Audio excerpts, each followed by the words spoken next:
Mari mengawali acara kita pada hari ini dengan membuat tanda kemenangan Kristus dalam nama Bapa dan Putra dan Roh Kudus. Amin. Salam saudara-saudari yang terkasih, umat paroki Citikalang, demikian juga umat paroki dimanapun Anda berada. Tuhan bersamamu.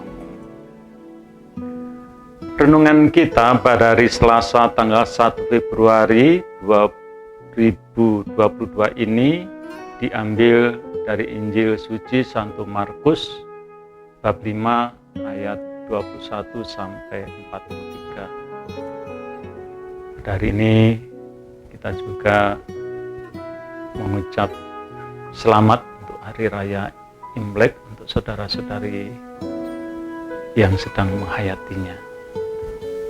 Renungan kita beri judul Yesus adalah Tuhan Sang Penyembuh dan kehidupan. Karena iman yang kokoh dan karena Tuhan menghendaki, maka segala sesuatu menjadi mungkin. Orang sakit disembuhkan, orang mati dibangkitkan oleh Allah dalam diri Yesus. Perlu kita sadari bahwa penderitaan dan penyakit tidak berasal dari Allah. Ada kita dan hidup kita sendiri, dan segala sesuatu yang ada di dunia sebenarnya adalah anugerah. Namun realitanya hidup di dunia ini memang memiliki konsekuensi.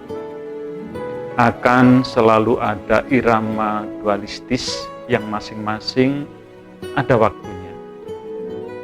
Besar kecil, terang gelap, senang susah, sehat sakit, hidup, mati, dan sebagainya, dan seterusnya. Mari kita menyimak Injil pada hari ini. Dalam perjalanan menuju rumah Yairus, Yesus berjumpa dengan wanita yang sakit pendarahan. Ia telah berulang-ulang diobati oleh para tabib, sehingga telah dihabiskanlah semua harta yang ada padanya. Namun sama sekali tidak ada faedahnya, malah semakin memburuk keadaannya. Terlihat di sini bahwa perempuan ini baru mendengar kabar tentang kuasa Yesus. Nah, biasanya bila seseorang itu sakit, maka pertama-tama ia akan mengandalkan dokter untuk kesembuhannya, dan itu sangat logis dan baik. Kalau tidak sembuh-sembuh dan tidak ada harapan, lalu mencari orang pintar yang punya karunia penyembuhan. Kalau juga belum sembuh-sembuh juga, terakhir baru sungguh-sungguh mencari Tuhan yang sejati.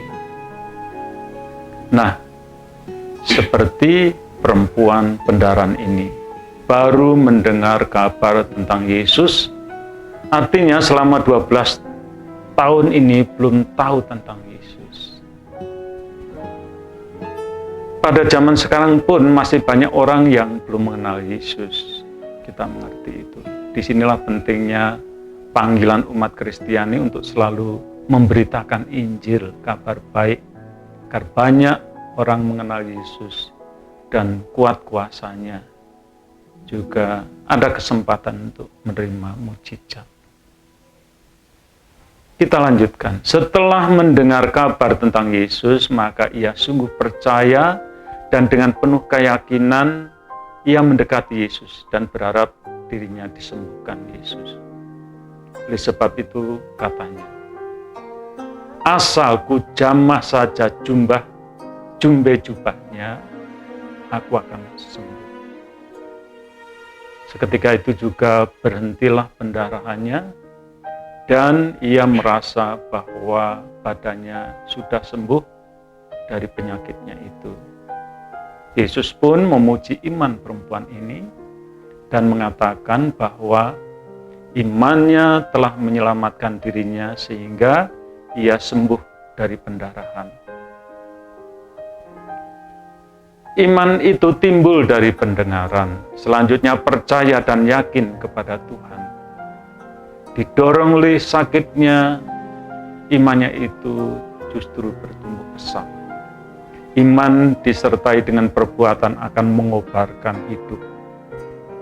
Maka diperolehlah kesembuhan karena Tuhan mau. Kita tidak boleh memaksakan kehendak kita, maka doa yang benar ialah, ya Tuhan, jika Engkau berkenan, sembuhkanlah aku.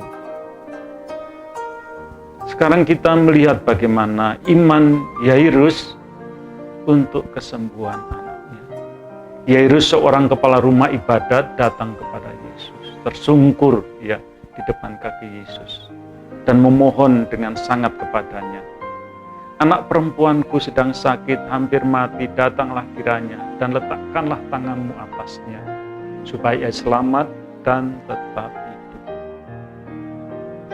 Kesembuhan bisa terjadi karena iman orang lain yang memohon dengan kesungguhan dan dengan rendah hati kepada Allah. Ketika Yesus masih berbicara, datanglah orang dari keluarga kepala rumah ibadat itu dan berkata, anakmu sudah mati, apa perlunya lagi engkau menyusah-nyusahkan gurumu? Dalam pengalaman mendoakan orang sakit terkadang bisa terjadi, setelah didoakan justru orang itu meninggal dunia atau mati, seperti dialami oleh keluarga Yesus. Situasi seperti ini biasanya akan melumatkan perasaan dan iman seseorang di mana ia sangat berharap doanya dikabulkan. Apalagi orang-orang di sekitar seringkali melemahkan pengharapan dan iman kita. Tetapi Yesus kemudian tidak menghiraukan perkataan mereka dan berkata kepada kepala rumah ibadat, jangan takut, percayalah saja. Maka jika Tuhan menghendaki, kita cukup percaya saja. Yesus mengajarkan kepada kita bagaimana menjadi orang beriman. Orang beriman ialah tetap berharap meskipun tampaknya tidak ada harapan. Bagi Tuhan tidak ada yang mustahil. Maka anak perempuan Yairus yang semula sakit lalu meninggal, dan akhirnya Yesus membangkitkan menjadi hidup kembali, dan disitulah ada sukacita. Kita memang perlu optimis, tetapi tidak boleh takabur atau terlalu percaya diri, lalu lalai bahwa kehendak Tuhanlah yang mestinya terjadi, bukan karena keinginan kita. Pertolongan Tuhan seringkali berbeda dengan yang kita harapkan dalam doa, namun percaya saja, pertolongan atau kehendak Tuhan lebih baik daripada apa yang kita minta atau kita doakan. Seandainya anak perempuan Yairus itu mati dan tidak dibangkitkan Yesus, maka percayalah bahwa hal itu adalah yang terbaik bagi anak perempuan Yairus dan juga bagi diri Yairus sendiri. Hal ini juga sering terjadi pada kita ketika kita mendoakan untuk kesembuhan orang sakit, justru setelah kita doakan, orang itu meninggal dunia.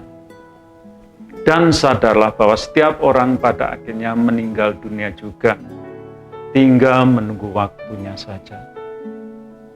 Demikian kita tahu Yairus dan juga putrinya, kemudian setelah tua dan semut, dan selanjutnya kemudian hari pun mereka meninggal dunia. Inti permenungan kita adalah mujizat akan selalu ada. Orang beriman berarti tetap berharap meskipun tampaknya tidak ada harapan.